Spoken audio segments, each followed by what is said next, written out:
fact that we're preparing to go up and play for the Big East tournament championship means more to them. But that being said, I feel good for those guys. Coach, talk about the challenges of preparing for whomever your opponent is in New York City. You got to find a place to play, transportation and the like. We're used to it. I mean, as we played in New York 3 games already this year. And so, we personally, I love playing in the Garden. I love playing in New York City. So, we get up there early. But that comes along with tournament play.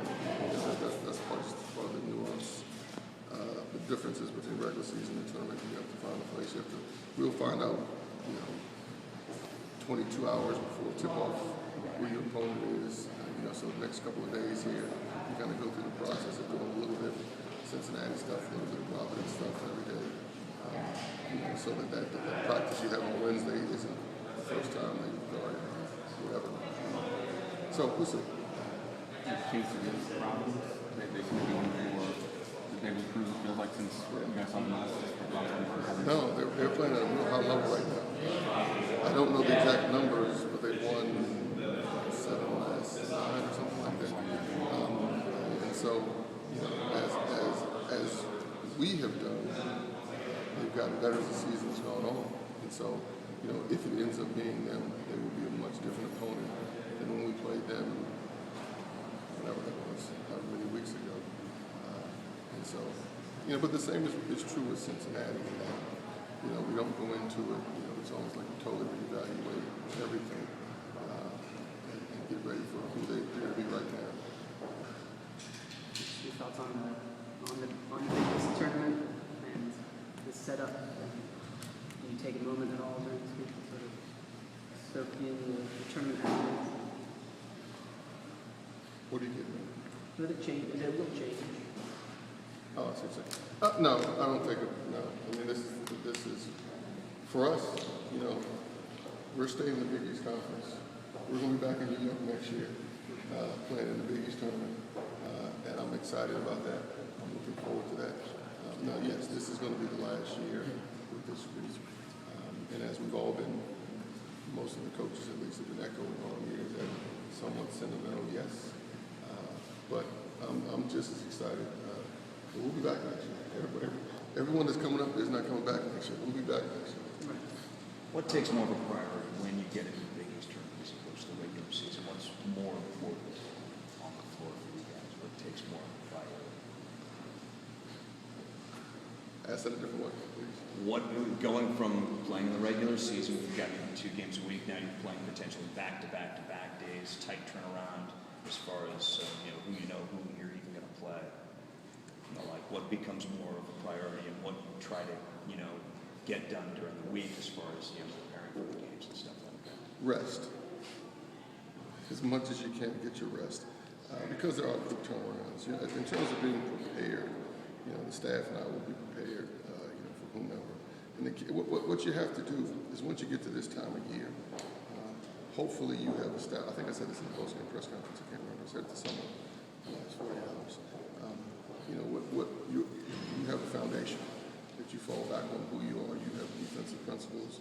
You have a defensive mentality. You have a defensive mindset. You have offensive principles, offensive mentality, offensive mindset. That you're just going to fall back on your habits. Now, that's not to say, normally you play Team X. You got 2 or 3 days in a row to prepare for Team X. Now you'll have one. In some cases, further along you get in the tournament, you may just have a walkthrough. But being as though it's conference play and you'll be playing whoever we play for the second or third time, there is a familiarity with personnel and what they're trying to do. But I think they get your rest. We hope they're all. Do you find there's a correlation between how you play and how teams play in a conference tournament and then the following week or weeks in the NCAA? Are they connected? Just from our own experiences, it's been unrelated, because we've gone to the conference championship game and then gone pretty far in the tournament. We've gone to the conference championship game and then lost the very next game. So, I think, once you get into this tournament and the next, a lot of it's just about matchups. Once you get to the NCAA tournament, everybody is good. And that's what I always tell our guys. Like, forget, I said it relative to conference, but also forget seeds. Everyone who's in that tournament is there for a reason. They're playing well right now. Forget what their record may be. And you can look at Liberty, for example. A team that is very hot right now and playing very well right now. You can look at this is their record and this is what they did earlier. Forget that. This is who they are now. And so you just have to have that hardness to you, that mentality. So you're not concerned about, by extension, you're not concerned about whether you're a 1 seed or a 2 seed or whatever the following week. You just want to take whatever seed you end up. No. So maybe it's not like, okay, forget the opponent, we're just going to do what we do. I'm not saying that. We're going to prepare for the opponent. But whether you might as a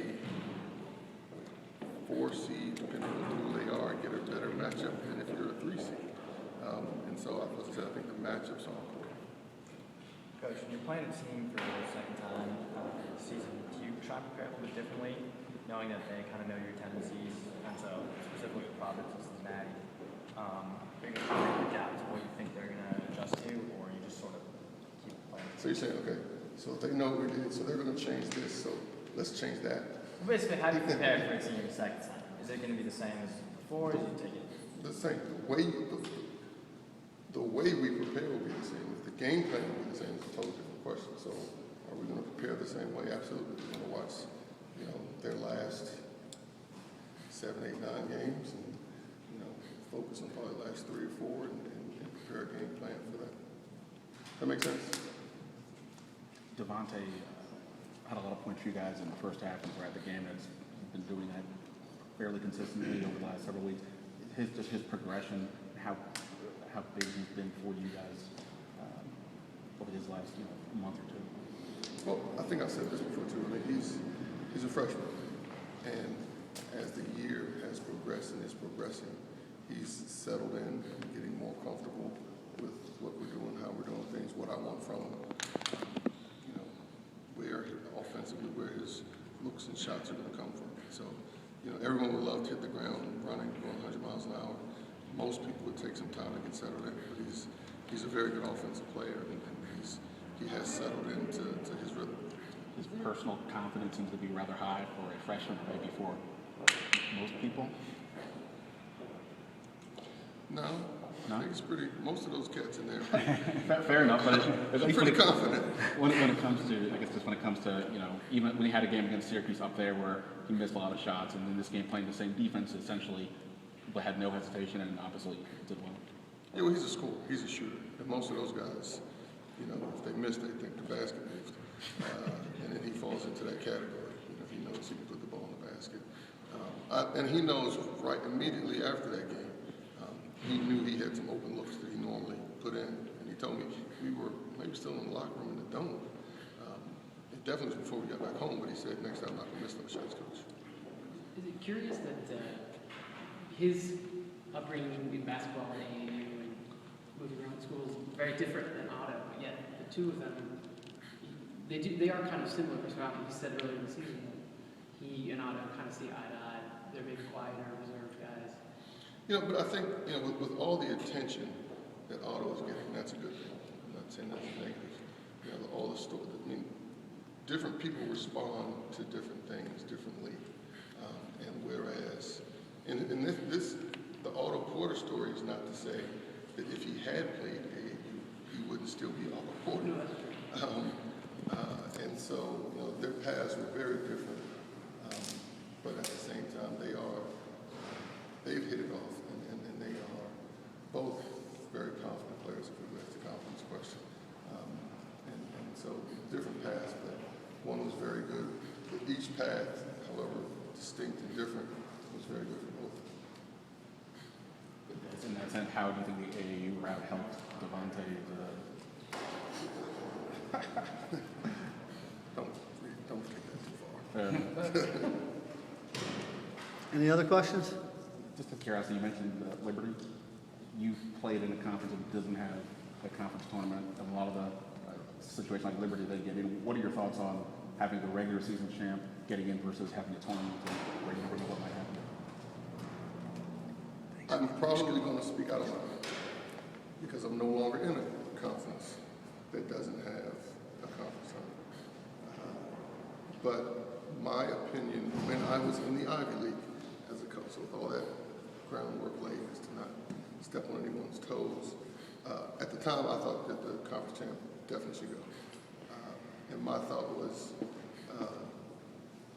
for the most part, and Liberty might be the exception, but for the most part, the team that wins the regular season is the best team in the league.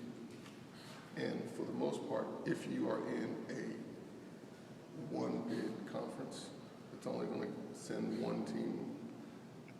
It's in the conference's best interest to send the best team. And so, you know, most of the time, you know, you can have someone get hot in the conference tournament. They might not be the best team. And once you get to the, and this is John Thompson speaking about his Princeton experiences 9+ years ago. Hey man, how you doing? Good. 9+ years ago. Is, you know, you get, let's say you have a conference tournament and someone gets hot and they win, but then they're going to get to the tournament and embarrass the league. That was my selfish individual thoughts. Now, it was easy for me to think that because we were going to win the league most of the time anyway. It